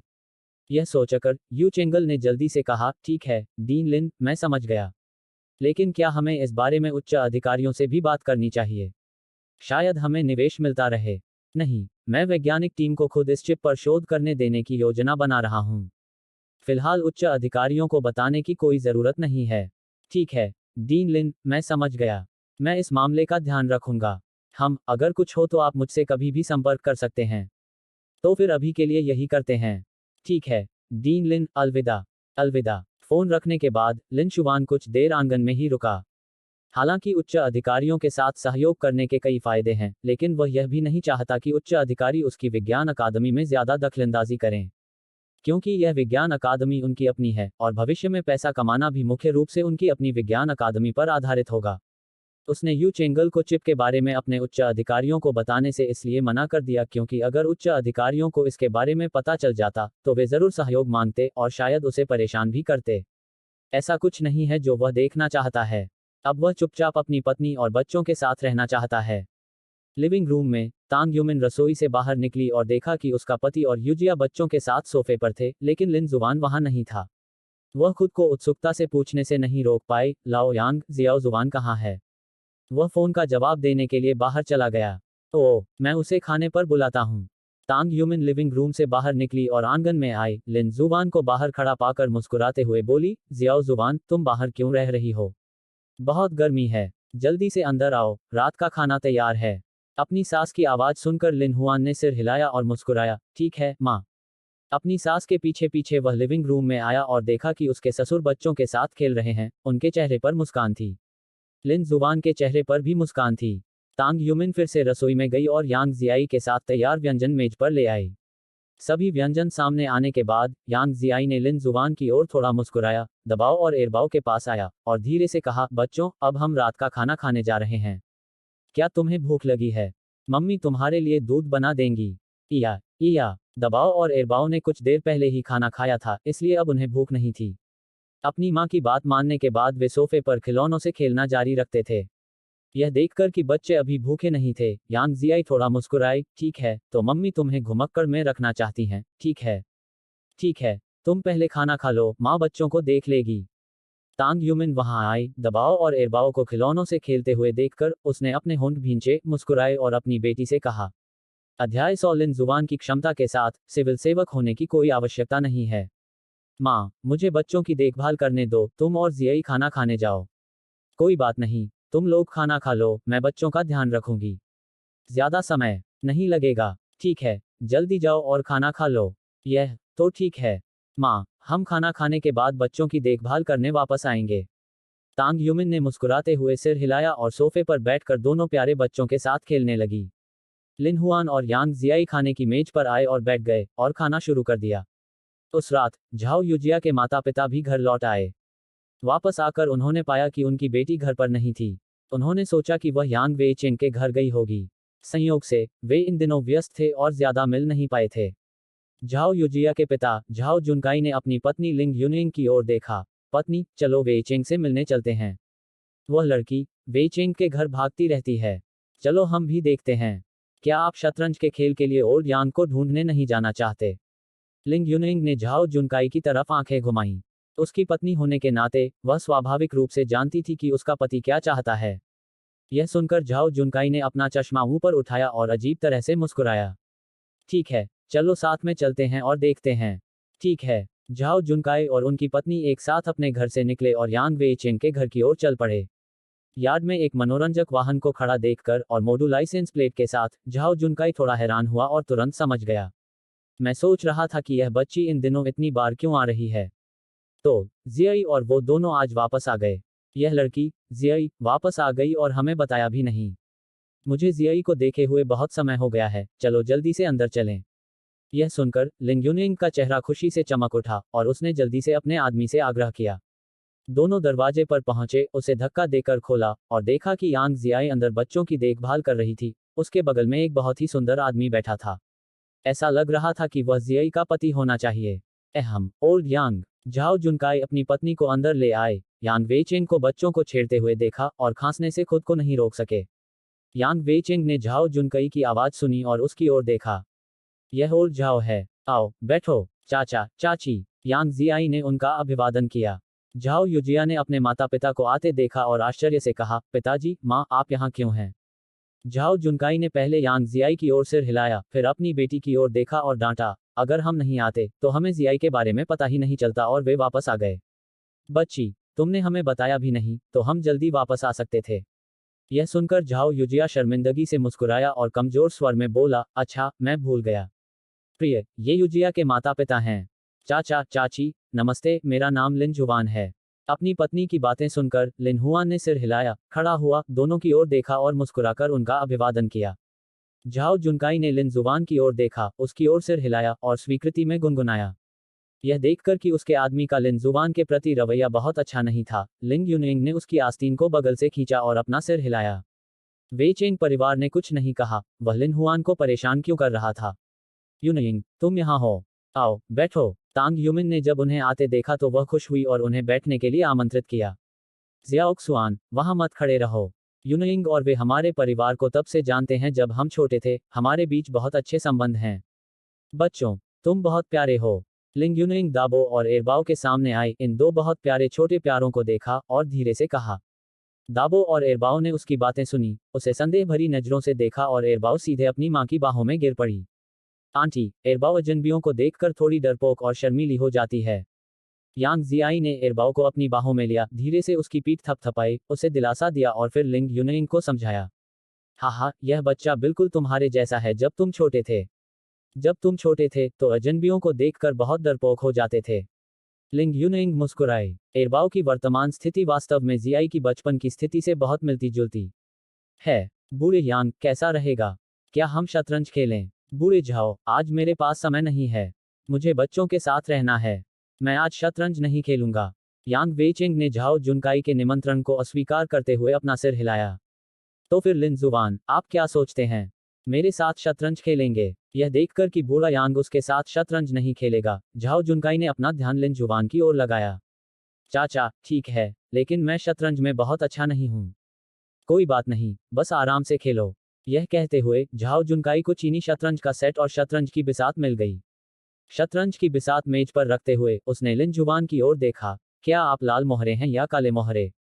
चाचा, आप बड़े हैं, कृपया पहले जाइए।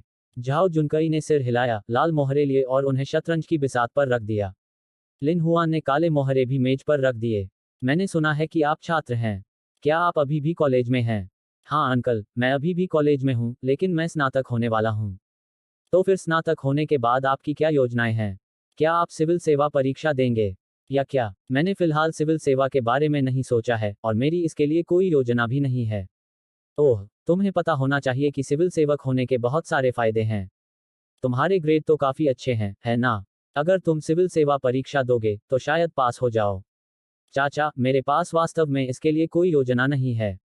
मैं अभी यही सोच रहा हूँ कि अपनी ऊर्जा जीआई और बच्चों के साथ बिताने में लगाऊं। इस तरह स्नातक होने के बाद यदि आप सिविल सेवा परीक्षा नहीं देते हैं तो आप क्या करने की योजना बना रहे हैं? अब आपके 2 बच्चे हैं। साल के अंत तक बच्चों की उम्र 1 साल होनी चाहिए, है ना? जब बच्चे 4 या 5 साल के हो जाएंगे तो वे किंडरगार्टन जाने लगेंगे। अगर स्नातक होने के बाद आपकी तनख्वाह बहुत कम है तो यह न सिर्फ जीआई के लिए बल्कि बच्चों के लिए भी बुरा होगा। आप नहीं चाहते कि आपके साथ बच्चे भी कष्ट झेलें, है ना?